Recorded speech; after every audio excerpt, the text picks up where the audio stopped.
Muchas gracias. Saludo con mucho gusto a todos los compañeros de los medios. Hacía rato que no nos veíamos, pero bueno, aquí estamos. Bueno, como saben, este 13 de agosto se cumplen 500 años de la caída de México Tenochtitlan. Hemos visto una serie de celebraciones, muchas hablando del pasado histórico de los pueblos indígenas, y el próximo lunes 9 de agosto se conmemora el Día Internacional de los Pueblos Indígenas. Sin duda, los conflictos y la imposición de tributos entre los pueblos del centro contribuyeron a la caída de México Tenochtitlan. Sin embargo, la participación de la Malinche y la alianza de los tlaxcaltecas con los conquistadores españoles es lo que ha prevalecido en el juicio popular. No podemos seguir señalándolos como responsables de la conquista. Hace unos días aprobamos aquí en este Senado de la República un punto de acuerdo para quitar el estigma al pueblo tlaxcalteca y sobre todo a la Malinche. Si bien no podemos cambiar el pasado, sí podríamos cambiar el futuro de los pueblos indígenas. Ha pasado medio milenio de la caída de Tenochtitlán y las deudas con los pueblos indígenas en México siguen siendo grandes. Se ha preferido glorificar las grandes civilizaciones prehispánicas y se sigue ocultando la situación en la que viven los pueblos indígenas. No se trata de pedir perdón por el pasado, como seguramente lo va a hacer el presidente la próxima semana. Se trata de dar resultados en el presente. A pesar de los enormes aportes a la nación, los pueblos indígenas sobreviven en la marginación, la desigualdad y la discriminación histórica. Lo más grave es que la nación mexicana no nos ha reconocido como sujetos de derecho. Después de casi 2 décadas de la reforma al artículo 2 constitucional en 2001, pueblos indígenas y afromexicanos aún no han sido reconocidos de manera plena y clara. En todas las evaluaciones, estudios sobre pobreza y desigualdad, la población indígena es uno de los grupos de población con más alto y muy alto grado de marginación. Pero aquí llama la atención el doble discurso del presidente de la República. Hoy, el presupuesto del Instituto Nacional de Pueblos Indígenas solo es de 3,600 millones de pesos, que es similar al que se tenía en el 2003, cuando se inició un proceso. Aquí les voy a compartir una gráfica en su momento para que la tengan físicamente, de cómo ha caído a valor presente el presupuesto del Instituto Nacional de los Pueblos Indígenas. Es lamentable este doble discurso. Hoy se habla de los baches en las carreteras rurales, pero no, señor presidente, no son baches, es falta de mantenimiento a los caminos rurales. El presupuesto para carreteras y caminos rurales es de 0 pesos desde que el presidente asumió este gobierno. Entonces, meter un programa de bacheo no va a resolver la problemática de falta de mantenimiento a los caminos rurales y terracerías en las que están las comunidades indígenas. El 71% de los pueblos indígenas se encuentran en pobreza extrema. La tercera parte padece carencias de acceso a la alimentación. La mitad de la población indígena únicamente cuenta con educación primaria. Todo lo anterior impide el crecimiento económico y bienestar. Hay una constante violación a los derechos humanos y a las violaciones a los derechos a la tierra y a los territorios. Durante esta administración han asesinado a 46 líderes indígenas. Un dato criminal. Todo aquel que defiende el derecho humano a la tierra, a sus recursos naturales, pues muchas veces termina asesinado. La violencia, el narcotráfico, las guardias blancas, el caciquismo han invadido sus tierras. Lo que está pasando en Panteló, en Chiapas, y en comunidades indígenas de Guerrero, en la montaña específicamente, donde hasta los niños han tenido que enfrentar al crimen organizado. Estos pueblos indígenas están en el absoluto abandono del gobierno en materia de seguridad.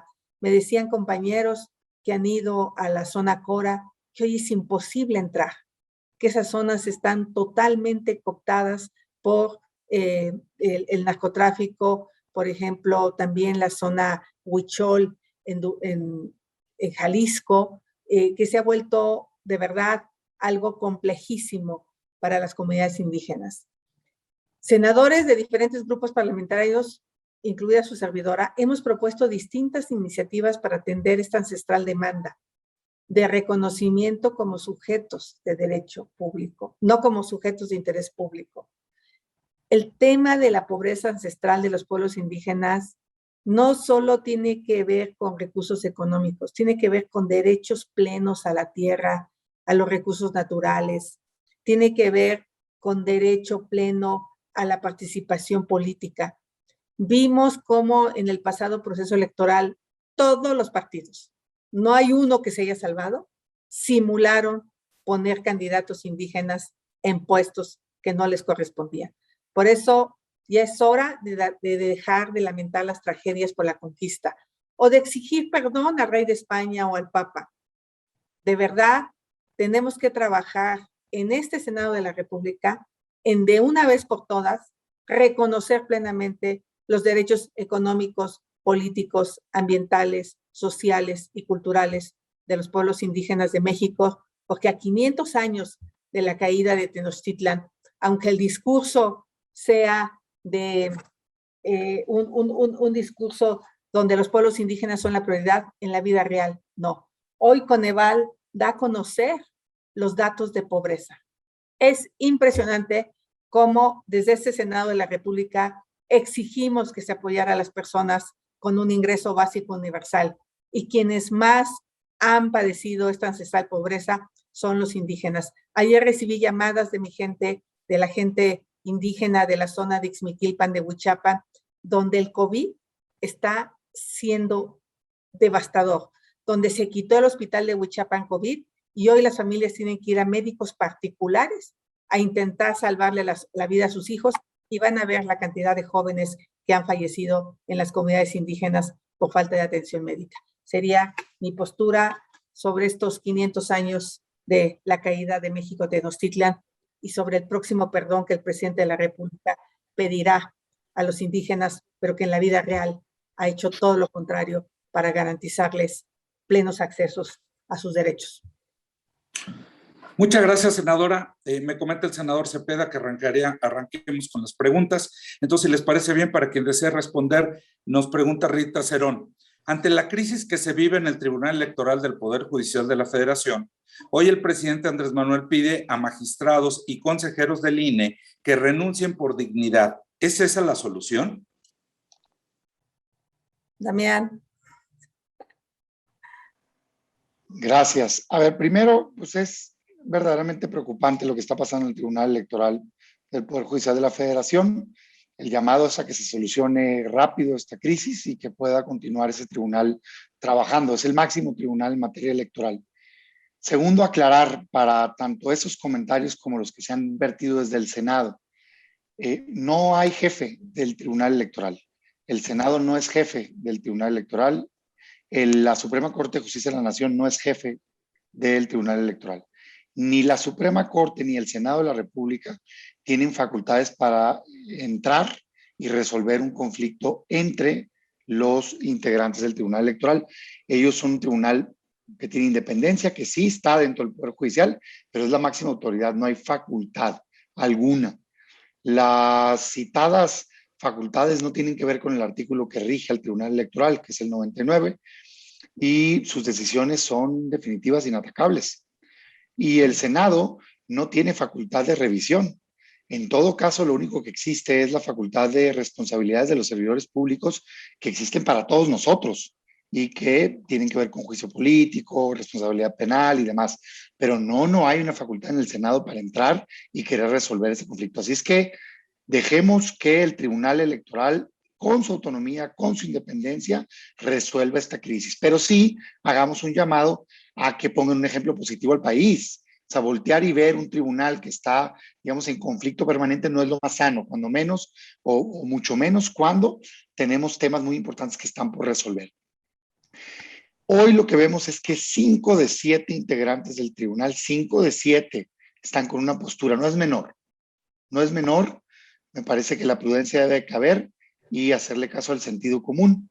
Imagínense un presidente de cualquier órgano que no tenga a 5 de 7 integrantes deseando que lo encabeces. Me parece que ese tema tiene que ser atendido. Entonces, Yo hago votos porque pronto ya se acepten estas resoluciones y que puedan resolver ellos con pleno respeto, pero no es la solución querer tener una intromusión ni desde el Ejecutivo, ni desde la Corte, ni desde el Senado de la República. Esa es mi opinión.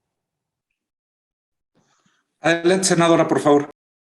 Bueno, siempre he sabido que el tema indígena es un tema, quizá la semana que entra haya más interés, pero creo que es muy interesante haber hecho esta reflexión a 500 años de la caída de Tenochtitlan y de la falta de mecanismos legales. Pero más allá de eso y de reiterar la importancia de tener una reforma constitucional en la materia, lo que yo les diría es que pues sí es un tema complicado. Estamos en un momento donde se van a resolver varias decisiones de posibles, no sé, conflictos postelectorales de una envergadura muy importante.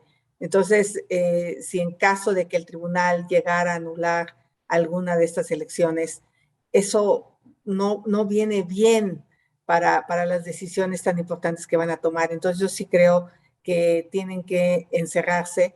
Yo le haría como le hacen en los pueblos indígenas, que no te puedes levantar de la mesa hasta que no llegas a un acuerdo y te encierran las horas que sean necesarias en un tema de conciliación. Yo creo que el tribunal tendría que encontrar este encierro, dirimir sus diferencias y bueno, como dijo Damián, si no te quieren 5, pues sí está cañón. Entonces, creo que tiene que haber un poco de prudencia en todos, en el beneficio del país y evitar que aquellos que se están limando las garras para ir sobre el tribunal, pues encuentren el momento preciso, ¿no?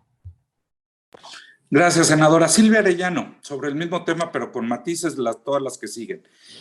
Dice, ¿se sumarán al llamado que hizo ayer Ricardo Monreal para que el Senado actúe de inmediato para atender y dar causa a la crisis del Tribunal Electoral? Yo quiero ser bien claro en esto, no tiene facultades el Senado de no ser las de responsabilidad, que es otra cosa, pues, ¿no? Tendría que abrirse un procedimiento por una falta, que no es el caso es una disputa interna, una serie de falta de entendimientos, una visión que no comparten unos u otros. Yo no voy a tomar lados, pero no hay una facultad del Senado. Y yo aquí quiero recordar que no hace mucho se presentó una iniciativa donde querían que el Senado sí tuviera una relación de, digamos, o que el tribunal o otros tribunales tuvieran una subordinación con el Senado, y eso es peligrosísimo, ¿eh? Imagínense las decisiones de los tribunales si están supeditados a que el Senado los revise. Eso no es sano. El Senado concluye su responsabilidad con respecto al Tribunal Electoral haciendo el nombramiento de los integrantes que les proponen la Corte, los nombran y se acabó la relación. No hay una relación de subordinación. Entonces, no es el Senado ni la Corte la que puede resolver este conflicto. Son un órgano máximo.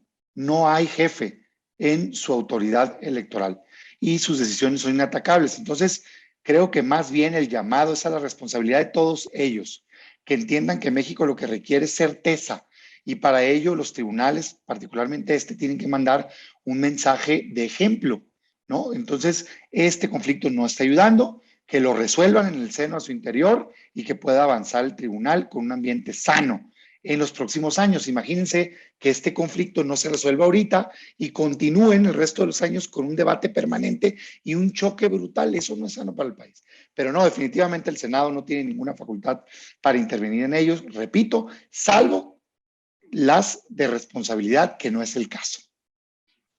Entonces, yo sí aquí retomar un poco lo que decía mi compañera.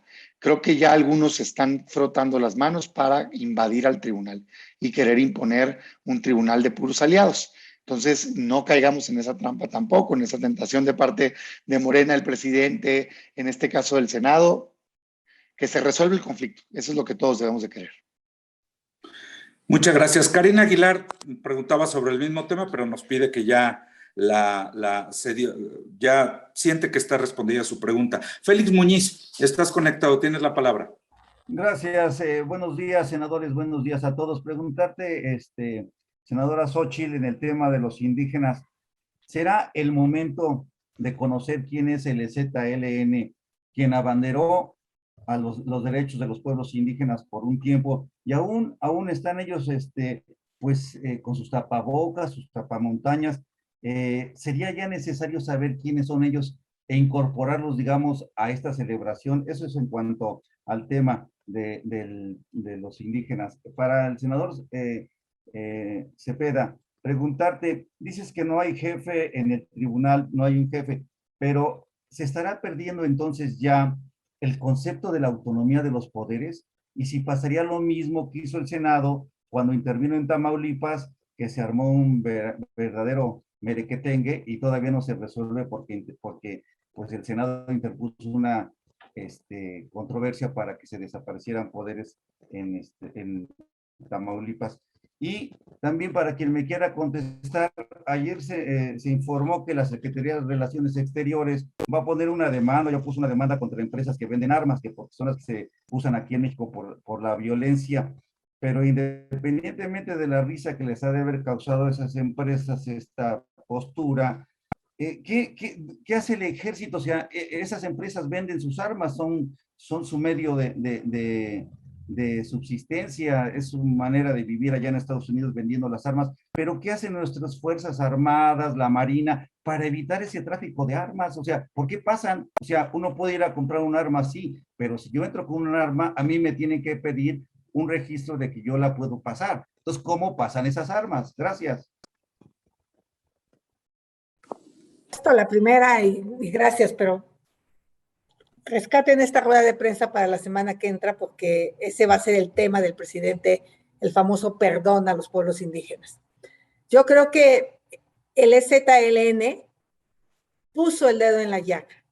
Por supuesto que la violencia nunca será el camino para resolver nuestras diferencias, pero es increíble que en el levantamiento armado de Chiapas, los pueblos indígenas, los indígenas que vivían en San Cristóbal, tenían que bajarse de la banqueta para que pasara el mestizo. Los indígenas ganaban 5 pesos en una finca bananera en Chiapas. Entonces, no hay duda que el EZLN puso el dedo en la llaga. Justamente se instalan las mesas de diálogo y surgen los acuerdos San Andrea Larraínzar, que es algo que yo sigo exigiendo, que se cumplan los acuerdos San Andrea.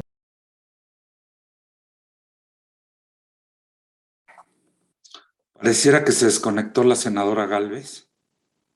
Sí, parece que ya no nos Sí, está llegando. ¿pudiéramos seguir con usted, senador Cepeda, mientras se conecta de nuevo? Por supuesto. A ver, a mí sí me parece que está en riesgo que este conflicto que es real, que es muy grave, que hacemos votos y llamado respetuoso a un órgano autónomo, pero sí un llamado a que se resuelva el conflicto lo más pronto posible y que se ponga un buen ejemplo al país de un manejo de un alto tribunal, pero que no sirva de pretexto para querer invadir un órgano autónomo más, pues no, en este caso un tribunal electoral del Poder Judicial de la Federación. Repito, no hay facultad, no tienen subordinación ni con la Corte, ni con el Senado, y mucho menos con el Poder Ejecutivo, y no se debe de prestar para ello.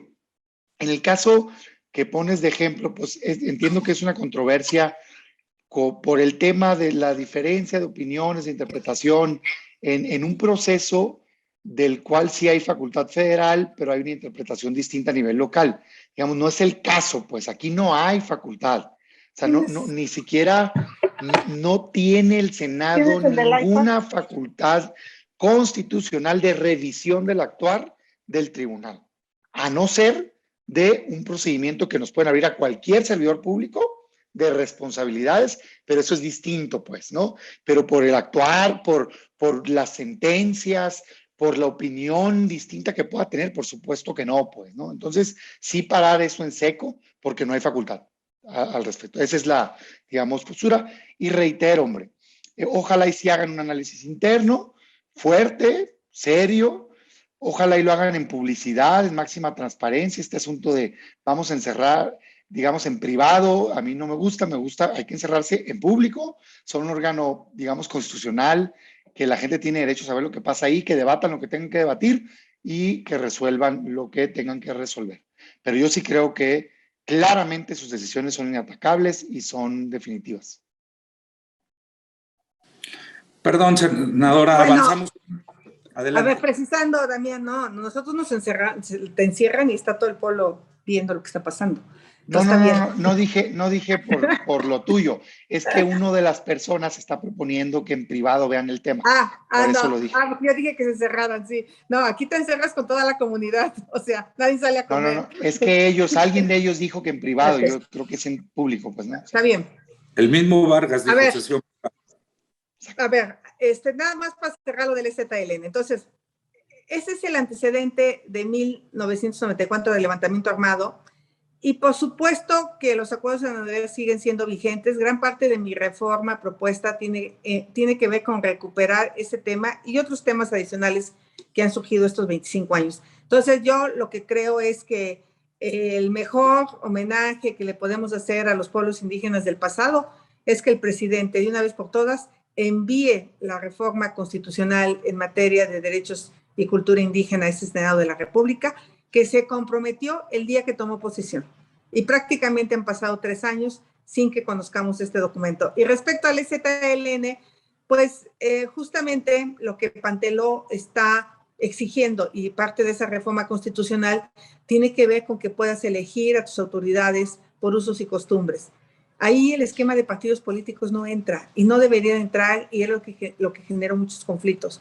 Entonces, los municipios autónomos, una vez que se reforme la Constitución Federal y las constituciones estatales, pues ya no tendrían sentido de ser, porque lo que pasó con estos municipios autónomos llamados caracoles, pues es que ellos conviven bajo el régimen de usos y costumbres en la elección de sus autoridades. Entonces, más allá de los pasamontañas, yo creo que pues, hay que avanzar en el tema de los derechos. sobre el tema de la denuncia de armas, a ver, digo, yo lo decía ayer, lo reitero hoy, no conozco la denuncia, digamos, completa, y para poder dar una opinión tendría que ver exactamente de qué se trata. Pero digamos, en ese tema en particular, me parece que sí es correcto que México ponga en la agenda bilateral, en cualquier tipo de espacio, el tema de lo delicado que resulta y negativo que resulta para México el tráfico ilegal de armas. Es todo un tema. En Estados Unidos, los que venden armas son muy poderosos, tienen mucho cabildeo en el legislativo y la verdad de las cosas es un tema de debate incluso nacional allá, de las facilidades que hay en muchas zonas para la venta de armas.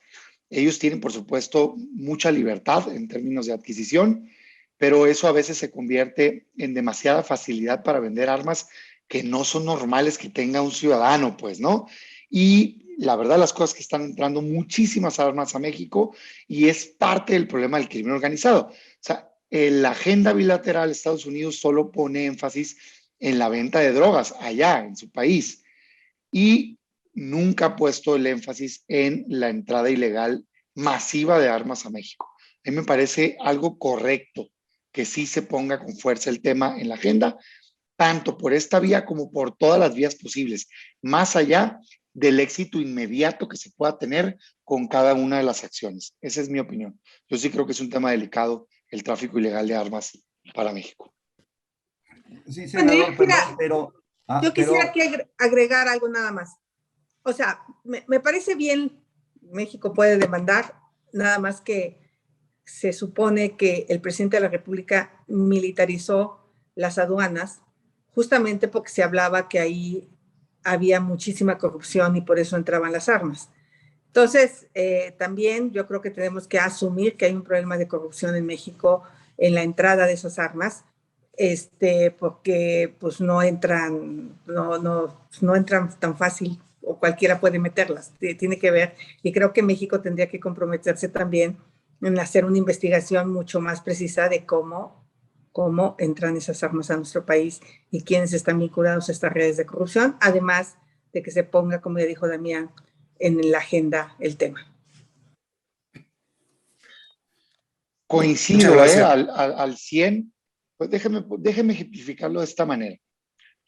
Hay una relación de vecinos, México, Estados Unidos. Y de México a Estados Unidos la queja es el tráfico de droga, ¿no? Que pasa por la aduana y pasa de manera ilegal. De Estados Unidos a México la queja es el tráfico de armas, que pasa por la aduana y que pasa de manera ilegal.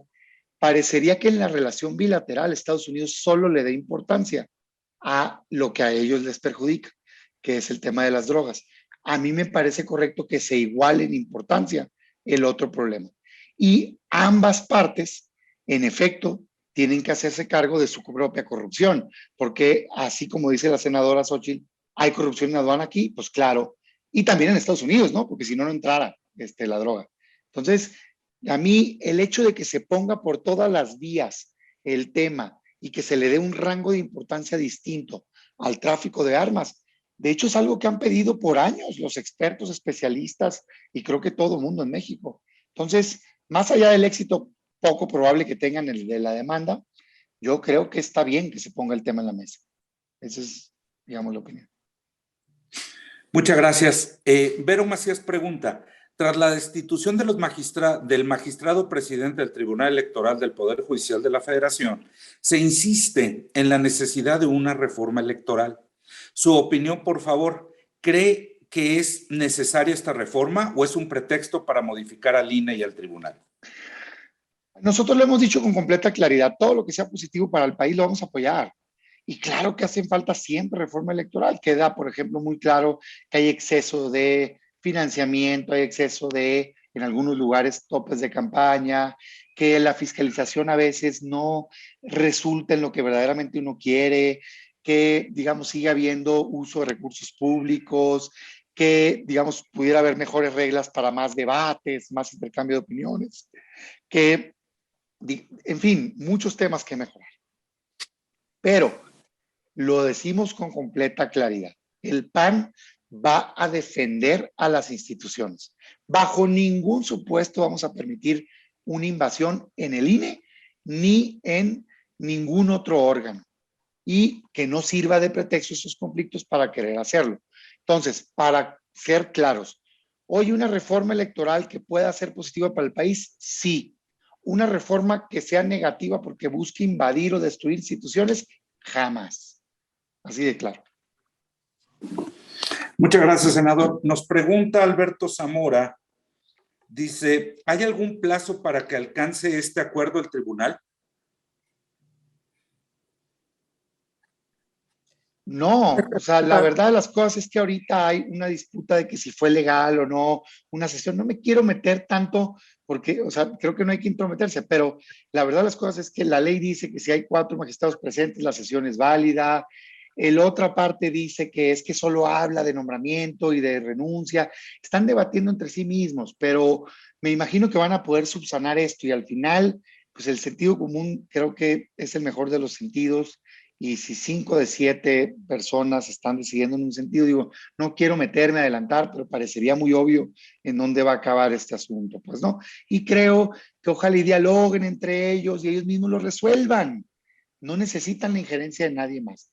En mi opinión, después de una revisión profunda al tema, no hay facultad para que la Corte quiera meterse a resolver, no hay facultad para que el Senado quiera meterse a resolver, y sería negativo que se haga una reforma que invada, digamos, esas facultades. Entonces, el llamado es a que se den cuenta de qué tribunal forman parte. Son el máximo tribunal en materia electoral. Deben de ser un ejemplo para el país. Deben de dar certidumbre.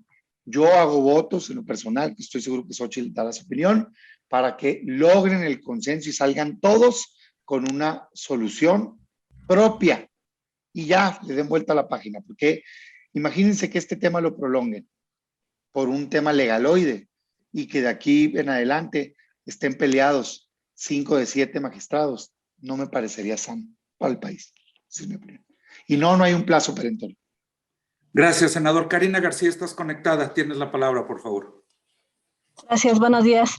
Precisamente iba yo a eso. ¿Cuál es la interpretación legal que hace el senador Cepeda sobre si los magistrados pueden o no someter a revisión el actuar del presidente del tribunal?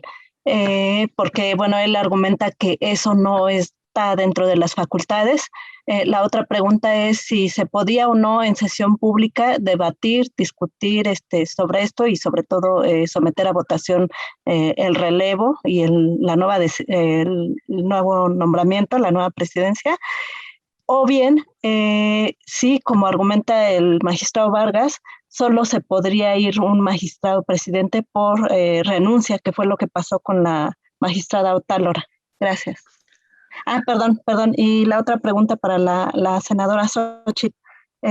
Preguntarle, hay un debate también entre historiadores sobre este interés del gobierno federal de embonar, digamos, la fundación de Tenochtitlan en un año lunar, en 1321, y hacerlo coincidir con los 21, ¿no? 1521, 1821, 2021, en fin, que ven detrás un interés político. ¿Cómo observa esto? Si, pues es hora ya también de que los académicos, los historiadores, la Academia Mexicana de Historia, en fin, pues tomen cartas en el asunto. Gracias. Sí, mira, a ver, déjame repetir, digamos, lo que creo más importante. Primero, el tribunal es la máxima autoridad, no tiene jefe, ni la Corte, ni el Senado. Segundo, lo rige el 99 constitucional, dice que sus decisiones son finales, inatacables. Tercero, ellos nombran a su propio presidente. En efecto, la ley orgánica del Poder Judicial dice que dura 4 años y habla de que lo pueden sustituir en caso de renuncia. No es claro en el caso de que ellos mismos puedan quitarlo o no.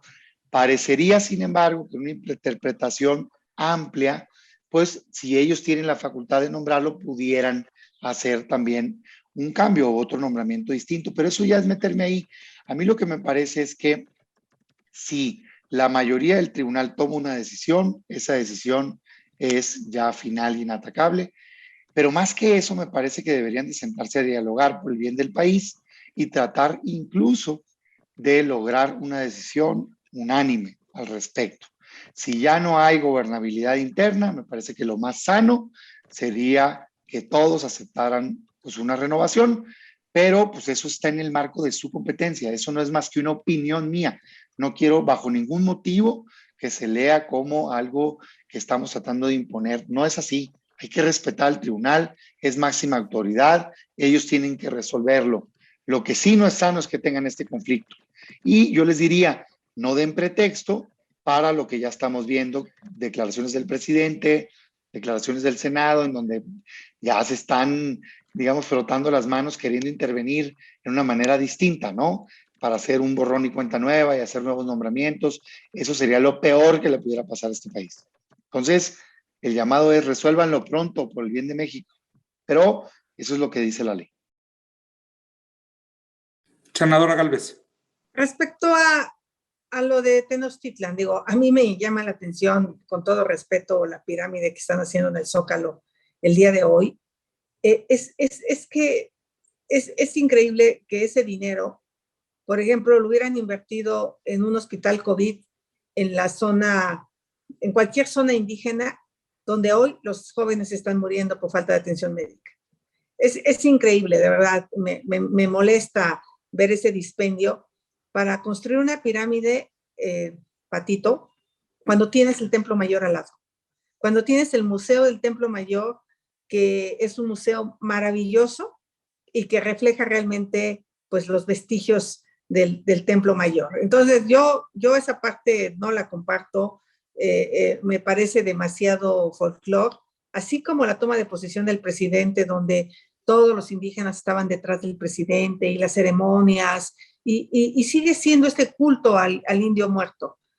Pero los indígenas vivos hoy siguen reclamando justicia en muchos temas. Y entonces, el querer empatar la fundación de México Tenochtitlan con una fecha que de por sí no fue fácil que se pusieran de acuerdo los historiadores en 1325, y quererla cambiar para hacer coincidir 700 años, 500 años y la consumación de la independencia, pues es como muy del estilo de este gobierno. Entonces yo, hasta donde me quedé, el autorizado para hablar en la materia no estaba de acuerdo con el cambio de fechas, que era el antropólogo Matos. Yo no soy experta en antropología, pero él mismo decía que las fechas no se cambian, porque además no está fácil ponerse de acuerdo entre ellos, porque no hay suficiente documentación, información. Pero bueno, yo estoy totalmente en contra del folclore que se está armando esta semana de los 500 años de la caída de Tenochtitlan, y por eso les digo que ustedes no lo han visualizado, pero ya verán los numeritos que nos van a recetar a partir del lunes. Muchas gracias, senadora. Gerardo Segura, para finalizar, tienes la palabra. Sí, gracias, Sergio. Gracias, senadores. Quisiera preguntarles primero, ¿el problema del gas se está resolviendo de la manera adecuada? ¿Qué se debería hacer ahí?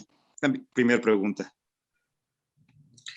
Mira, el tema del gas no se resuelve como lo está queriendo resolver el gobierno. El tema del gas tiene que ver con el precio internacional de la molécula con la que se hace el gas. Entonces, pues ese precio está en commodities internacionales. Yo creo que el gobierno y la COFECE tienen instrumentos para regular o para imponer sanciones, pero es la COFECE, no es el gobierno. Entonces, hoy la manera que se hace es totalmente inconstitucional. México no ha hecho su trabajo en materia de autosuficiencia en hidrocarburos. O sea, ya nos enteramos que el precio de la electricidad DAC está subiendo un 20%. La solución sería que la gente tuviera estufas eléctricas, boilers solares y dejáramos de depender de los combustibles fósiles. Eso sí sería una buena estrategia para el país, donde la gente podría ahorrar muchísimo dinero en gas para calentar su agua, porque México tiene una incidencia solar brutal, y pues dejar de depender. Pero como no lo vamos a hacer pronto por toda esta política contra las energías limpias, pues al menos sí revisar que haya una mayor competencia que permita que el precio del gas baje, porque ahorita pues les echas a la Guardia Nacional, pues cualquiera tiembla, pero la gente va a llegar un momento en que si no tiene margen de venta, si el distribuidor le vende a 14 pesos el kilo y él no lo puede vender más que en 14.10, y esos 10 centavos no le dan para pagar la gasolina, para pagar a los distribuidores, pues va a quebrar a los que llegan a la casa. Esos son los que van a quebrar. Los grandotes que compran la molécula de gas, eso no les va a pasar nada. Entonces, los pequeños distribuidores que te llevan a tu domicilio el gas son los que tienen el problema porque no les sale el costo. Entonces, lo que se tiene que revisar es toda la cadena de valor para ver quién y dónde está habiendo problemas. Pero desde mi punto de vista tiene que ver con precios internacionales del gas. Y luego el gas natural, que podría ser una alternativa extraordinaria, pues se enfrenta a la politización de que cuando intentas, yo como jefa delegacional, intenté meter el gas natural, pues la gente dice, no, porque vamos a explotar. Hay demasiado de desconocimiento y es muy costoso el abrir las calles, pero la solución, por supuesto, es la introducción de gas natural y que México sea autosuficiente en sacar. Tenemos mantos de gas natural impresionante, y se dijo no por el fracking. Ok, nada más que Pemex saca petróleo con fracking. Entonces es como más un tema de política pública. Creo que va a acabar en un fracaso, desafortunadamente, porque no es la manera de regular el precio del gas. Necesitamos ser autosuficientes en energía, y las energías baratas no son las de los combustibles fósiles. Las energías baratas y limpias son las renovables, y este gobierno tiene una negación. Los que tenemos celdas solares, pues de alguna manera vemos como desde lejos el espectáculo de la subida del precio de la luz y la escasez de gas, pero lo correcto sería que todos los mexicanos pudieran acceder a este tipo de tecnología para dejar de depender de estos combustibles que tienen una variabilidad en el precio que les afecta a los bolsillos, tanto la gasolina como el gas. Senadora, ¿significa entonces esto que de seguir por esta misma ruta, de imponer incluso precios tope, podría llevarnos a una agudización, a una crisis mayor en este sector, bueno, en esta cuestión? Van a acabar tronando los distribuidores porque no les da el precio. O sea, los que están sufriendo son los que llevan el gas y lo cobran en la puerta de la casa. Ese es el que tiene el problema, porque ellos lo decían, tenemos un margen mínimo que no sale en nuestros costos de operación.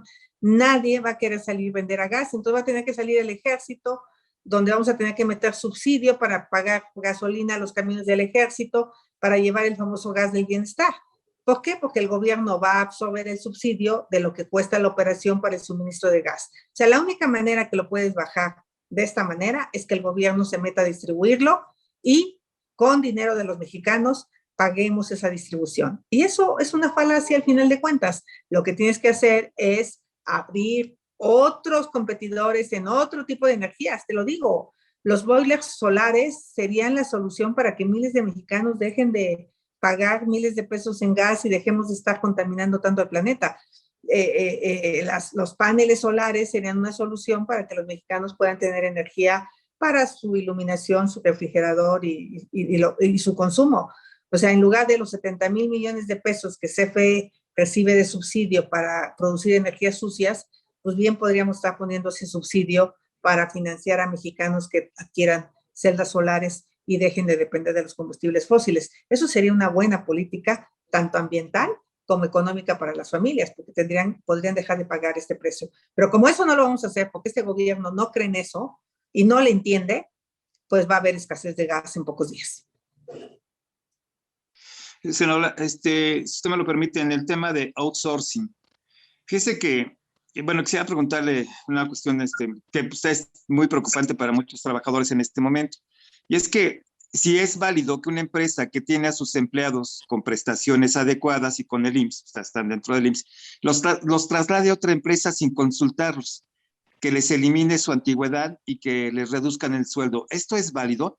Obviamente sin que haya prestaciones de ningún tipo, sin consultarlos, sin firmar contratos. ¿Es válido que se les haga esto? Justamente eso no es válido y por eso lo que yo decía es que necesitas tener una autorización que te otorga tanto el Infonavit como el Seguro Social para hacer el traslado de los trabajadores de una empresa a otra y que esos trabajadores puedan mantener su antigüedad, sus créditos vigentes, y ese trámite es el que yo hablaba que está tardando muchas semanas. Entonces, no sé si las empresas, con tal de cumplir, pues no están haciendo toda la cadena de trámites por la burocracia, habría que saber por qué lo están haciendo, pero sí es cierto que este traslado de empleados requiere todo un proceso administrativo muy tortuoso. En el Infonavit, que te contesten que no hay adeudos, y el Infonavit tiene totalmente desactualizadas sus bases de datos, tienes que ir a hacer algunos trámites de carácter sindical también, a los tribunales de lo contencioso y estas cosas, y luego ya hacer el traslado de empleados.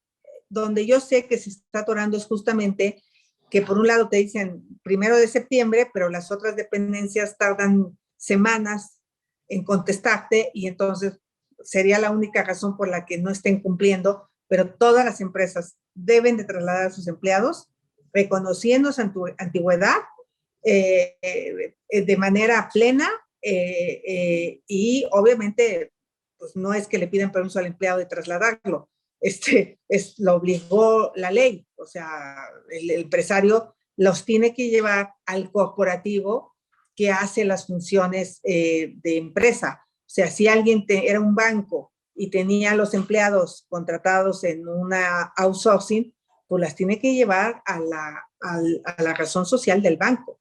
Bancomer, por ejemplo, ya anunció que trasladó a cientos de empleados a su matriz.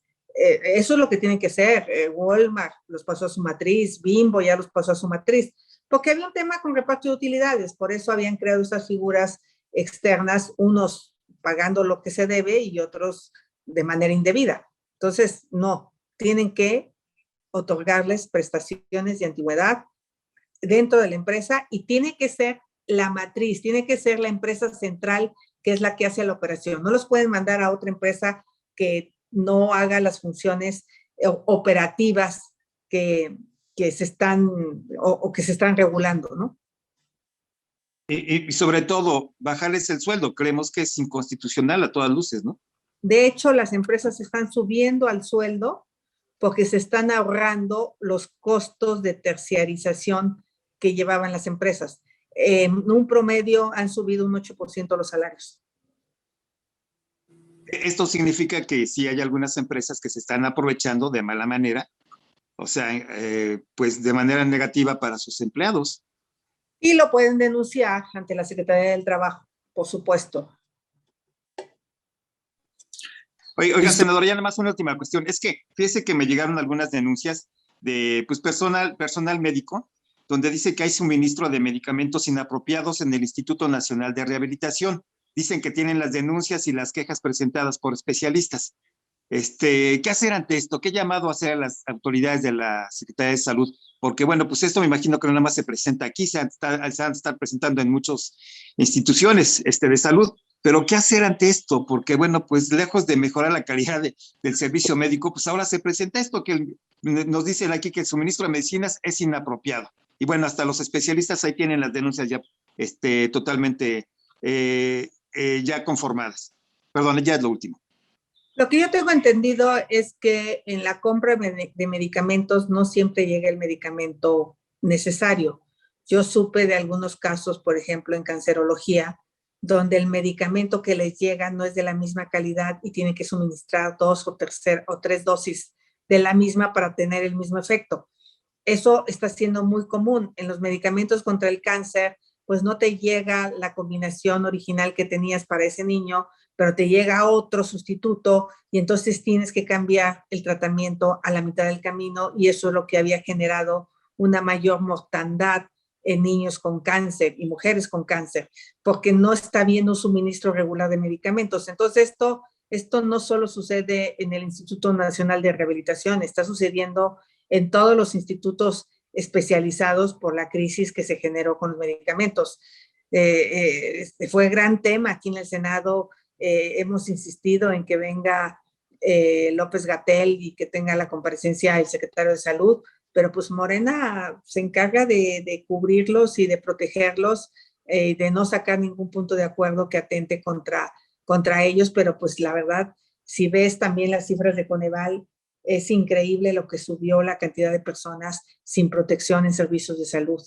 Andaba como en 18 millones y creo que ahora se subió a 24 o 28 millones de personas. Te paso el dato concreto, pero estamos viviendo una crisis de salud y de verdad lo que se está viviendo con el COVID ya de saturación y todos los estados levantaron porque ya no pueden económicamente. Ya vimos a Colima que ya quebró.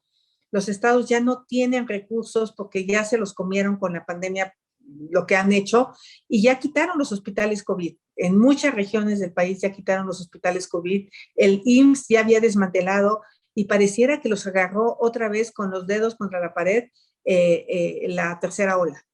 O sea, hay una crisis brutal en las zonas rurales del país porque no tienen médicos, porque no tienen medicamentos. Entonces, bueno, pues yo haría un llamado a que ojalá pudiéramos abordar ese tema en la agenda política la semana que entra.